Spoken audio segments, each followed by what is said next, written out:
ధాన్యం నాకు కావాలయ్యా, శినుగని వస్త్రం నాకివ్వు శివయ్యా.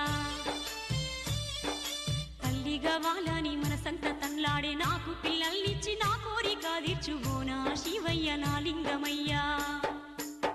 ఎంత పిచ్చి దానవే నువ్వు ఇంతగా దిగజారుతావా, అమ్మల గన్నమ్మవు నువ్వని అంతలోనే మరిచినావా. జగమంతా మనదే కాదా, జనులు